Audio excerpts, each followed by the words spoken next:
Curtis Calhoun here with MMA News, and my next guest is another big fight coming up. Dana White's Contender Series. It's JaCobi Jones. How's it going, JaCobi? Hey, how's it going, Curtis? It's great to meet you, man. Great to chat with you. Obviously, this is a really exciting time for you in your life and your career, what have you. Dana White's Contender Series, obviously a huge opportunity. Just kind of give me your first thoughts on everything coming up and how pumped you are. Yeah, man, it's been a whirlwind, crazy couple months, had the opportunity with the LFA, won that title. Definitely locked in for that. Spent a lot of time in the gym, super focused. John Paul was a great opponent. He definitely made me up on them on skills and what I do on a daily basis. So that fight camp in itself definitely changed me.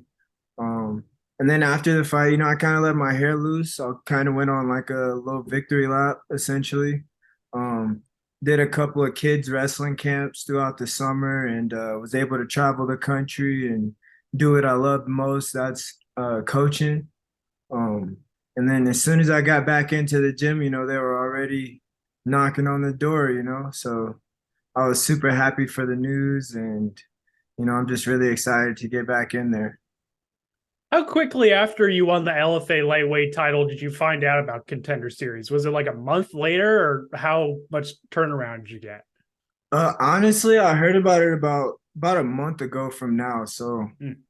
like it throughout the summer I got to enjoy myself and not really worry about fighting. I got you, man. You mentioned something interesting there because obviously it's been a whirlwind for you this year. You won the LFA lightweight title. Obviously, it's got to be a huge moment for you in your life and in career. And I want to get to that. But you mentioned that fight camp changed you. How so? Like mentally, physically, just kind of all around? All around, just what I do on a daily basis, making everything full time. Um Staying in the gym so much. I'm in the gym at least 3 sessions a day with strength and conditioning, private sessions, running, just treating it like a pro. Like I don't want to skip any stones. I want to make sure everything is done correctly and so that I'm able to get my hand raised with no problem. Like, how good does it feel to make this like a full-time deal now and putting all your focus into this career path? I definitely enjoy it. It's been fighting is you can't get too lost in it. A lot of people like to play the part-time role by going out and partying and, enjoying too much of the victories. You could definitely get hurt in fighting. And that's something that's always been at the forefront. I want to be able to control everything. I want to be able to be in control of my career as much as I can. And meaning that by extra workouts, putting off being, being in my 20s for until I can make it, because I haven't done anything right now. And so I see my friends out having good times and sometimes I get a little FOMO, but then I just realign with myself for what my goals are and what I'm really doing this for, and all that stuff will come with it. And you train down there at FactoryX. I've talked to a lot of the guys down there. It's obviously a great team, a great group of fighters. I want to get your thoughts on because you mentioned in another interview that you moved out to Colorado when you were 18. Obviously, looking back on that moment now, it's probably pretty surreal. But what led you to FactoryX and Colorado in general? What was kind of the path that you took to get there? So I moved to Colorado in 2014. I went to school at CSU Pueblo. Went on to become a three-time All-American down there. I started doing MMA training amateurly through Jackson's MMA and a couple of other small gyms. And when I started my career with them, I ended up fighting a guy from FactoryX, Markel Maderos, who's with actually one of my main training partners now. And so after our fight, he actually messaged me and was like, "Hey, you should come up for sparring one day." And we got more rounds in then. And when COVID happened, I essentially went home, kind of searched around back in Omaha what I wanted to do there, and the MMA scene just wasn't up to par with what was going on here in Colorado. And by the time I got back, I was in between leases, and Mark called me just randomly. I don't know how he got my number, just kind of cool situation. But he called me, and I just took a wind. He was like, "Hey, come up for a Friday." I came up for Friday. He's like, "Hey, will you stay for a week?" I stayed for the next week, and he's like, "Can you make it full time?" And I just took a risk. It was the middle of COVID, or I probably shouldn't say that, but I mean, nothing else in the world was going on, so I just made a trip. I knew a couple people that lived in Denver at the time, and they gave me a chance. And my roommate now, he heard me talking to a coach about a place to stay, and he actually gave me a room and kind of set me on my feet. And so I'm truly blessed in this situation now. You know, it's been really cool.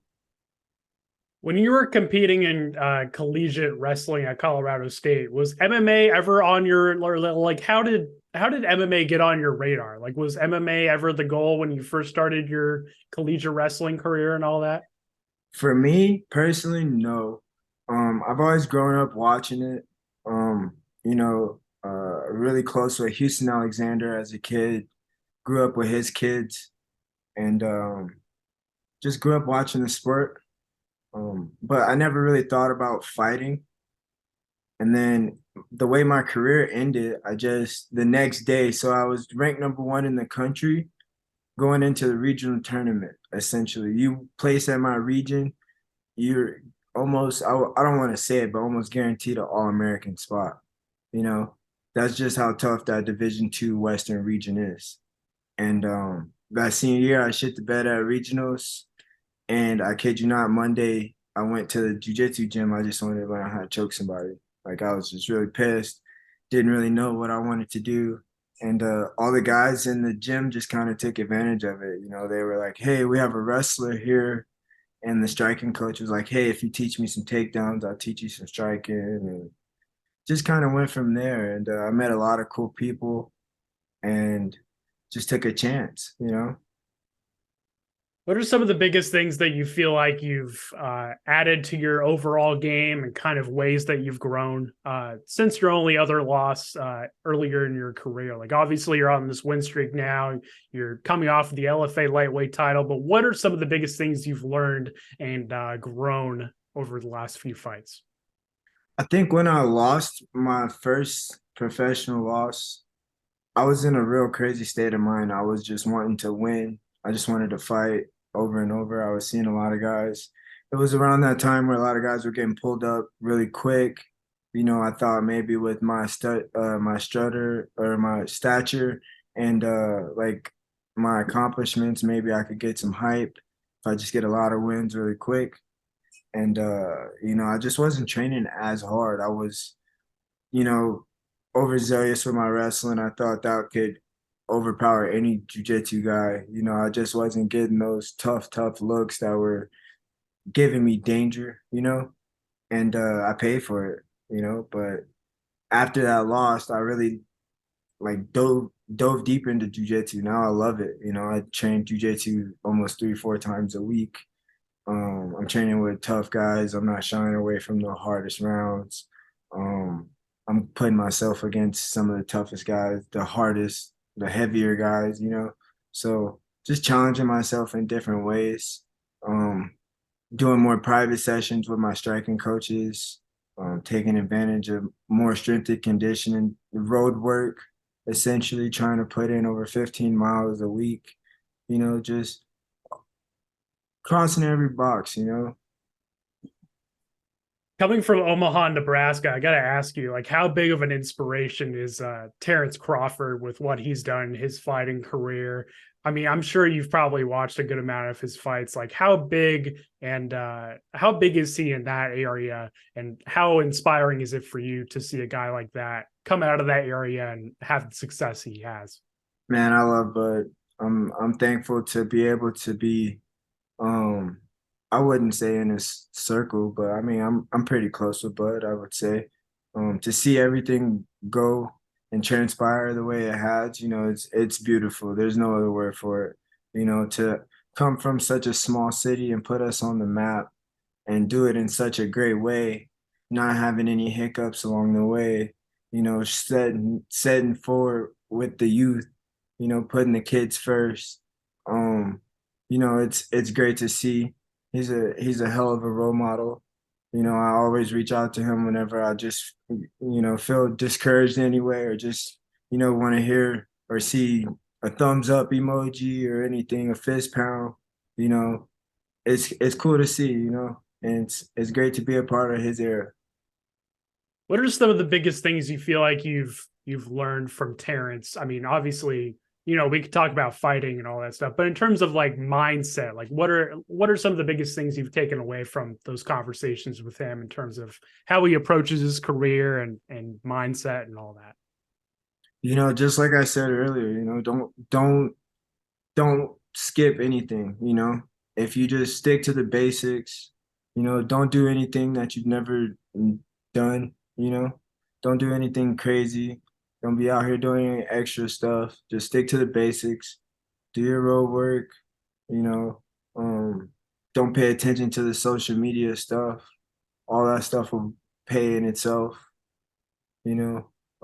Just pay attention to fighting and what you love to do, So it's really cool to see him. I usually only see him when he's out in Colorado with his kids. He brings his kids to the wrestling tournaments, and I'll get to see him then because I don't live in Omaha. So when he's training in Omaha, I don't get to go home for that. But his training camps here in Colorado Springs, I try to, peep in once or twice, or like I said, I'll see him at tournaments, and that's cool to see him out of his element, and then you can really talk to him, and yeah, he's like a big brother. So I respect him for everything that he's done and what he does for me and what he does for the world. Absolutely, man. And I got to ask you for this last question. Obviously, it's a huge opportunity for you competing on Dana White's Contender Series and where you've been in your life and career to this point. What's your message to Dana White? Like, what kind of fight can he expect when you get in there at the UFC Apex, and what kind of performance can he expect? I mean, look at my resume. I don't think I've been in a boring fight yet. I bring it every time. Um, I'm just here to have fun, and show them what I'm capable of. Everybody thinks that I'm a wrestler, and this is fighting, and I have a wrestling background, and I think that's what's the difference. So yeah, I think I'm ready to show the world who I am and become the next big star that he's looking for. Before we wrap things up here, I'll give you the final word to shout out your team, social media if you want, all that good stuff. I'll give it the final word. Yeah, thanks everybody for listening. Check me out on Instagram, all socials, Twitter, Facebook, Big Toe MMA. Thank you guys for all your support and all your love. Wouldn't be able to do anything without you guys. Thank you for always tuning in and keeping me uplifted. And tune in September 19th. It's gonna be a fun fight. Be ready. I'm gonna go get that contract, baby. Let's go. That's what's up. Well, JaCobi, it was great to meet you. Great to chat with you. I have a feeling this will definitely be the first of many times we speak going forward. All the best with these final few weeks of camp, and I'm sure we'll chat again soon, man. Thank you so much for the time. Definitely. Thank you. Have a good one.